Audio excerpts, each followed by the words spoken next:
여러분 안녕하십니까. 생활뉴스 계속해서 대구 경북권 소식을 전해드리겠습니다. 대구와 경북은 오늘 대체로 맑은 가운데 아침 최저기온은 대구 6.4도, 구미 5.1도, 포항 7.6도를 기록했으며 낮 최고 기온은 대구 22도, 구미, 포항 21도로 어제보다 조금 낮겠습니다. 오늘 영남권 미세먼지와 오존 농도는 나쁨으로 예보됐습니다. 한편 내일 늦은 밤부터 일요일까지 5에서 30mm, 경북 동해안은 20에서 50mm의 비가 내리겠습니다. 주말인 내일 대구의 낮 기온은 23도, 일요일 대구 낮 최고 기온은 16도에 머물겠습니다. 지난 12일 개막했던 제7차 대구 경북 세계 물포럼이 오늘 오후 2시 엑스코에서 80여 개국 장차관과 자치단체장, 물 관련 전문가와 기업인 등 1000여 명이 참가하는 가운데 열릴 폐막식을 끝으로 막을 내립니다. 폐막식은 올해 처음 신설된 대구 경북 워터프라이즈 시상식과 대구시장과 경상북도지사의 환송사, 브라질의 브라질리아 주지사에게 세계 물포럼 대회 깃발을 전달해주는 순서로 진행됩니다. 안동시가 2015 세계 물포럼에 참여해 주제별 과정 세션을 주재하고 국내외 6개 기관과 물 관련 협약을 체결했습니다. 다목적 댐이 2개나 있는 안동시가 명실공히 물 교육의 중심 도시로 부상하는 계기가 되고 있습니다. 조동진 기자의 보도입니다. 대구 엑스코에서 열린 2015 세계 물포럼에서 안동시는 국내외 전문가들을 대상으로 한 주제별 세션 과정을 주재했습니다. 안동시는 이 자리에서 낙동강 상류에 위치해 다목적 댐이 2개나 건립되어 있는 안동 지역의 특성과 수질 문제를 해결하는 과정을 설명했습니다. 또 지역의 문화 관광지와 연계된 물의 중요성과 안동에서 진행된 각종 물교육 프로그램을 설명하면서 물교육 중심 도시로 부상할 수 있는 가능성을 강조했습니다.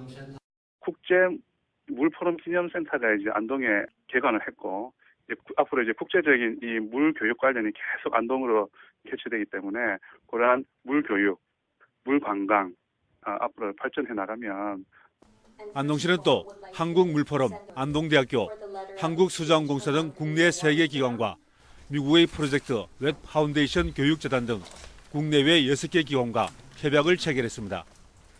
물 관련 정보 교환과 물교육 매뉴얼 개발, 물 파트너십 유지로 환경과 수자원 관련 문제에 공동으로 대응하고 해결하기로 했습니다. 국내외 전문기관들과 협약을 맺음으로 인해서 우리 시가 또 물의 도시로서 한 단계 더 도약할 수 있는 그런 계기가 되었습니다. 안동시가 기초자치단체로서는 이례적으로 세계 물포럼에서 변방에 머물지 않고 주도적인 역할을 한 만큼 앞으로도 물 문제에서 적극적인 활동이 기대되고 있습니다. MBC 뉴스 조동진입니다. 오늘부터 매주 금요일 대구 두류공원에서 우수 농특산물 직거래 장터가 열립니다. 대구시와 경상북도는 오늘부터 11월 말까지 매주 금요일 오전 10시부터 오후 5시까지 두류공원 인라인 스케이트장에서 농산물 직거래 장터를 열기로 했습니다. 직거래 장터에 나오는 농수축산물은 대구 경북의 시군 구청에서 추천한 150종류가량이고 시중보다 10에서 30% 싸게 판매될 예정입니다.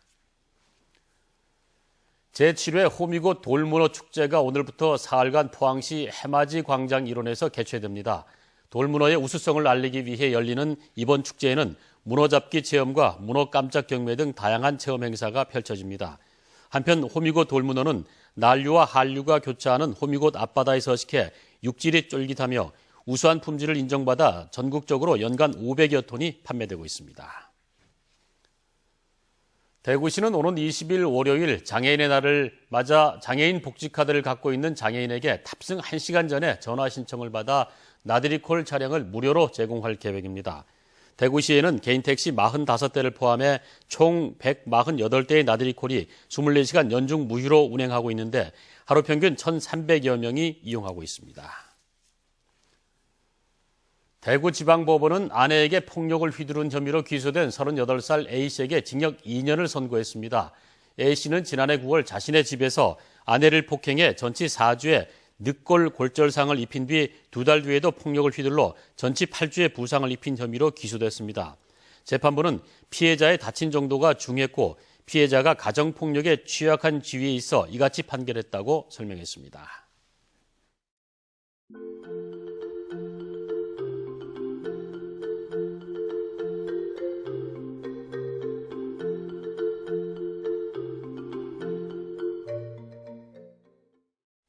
이상으로 MBC 생활뉴스 모두 마치겠습니다. 함께해 주신 여러분 고맙습니다.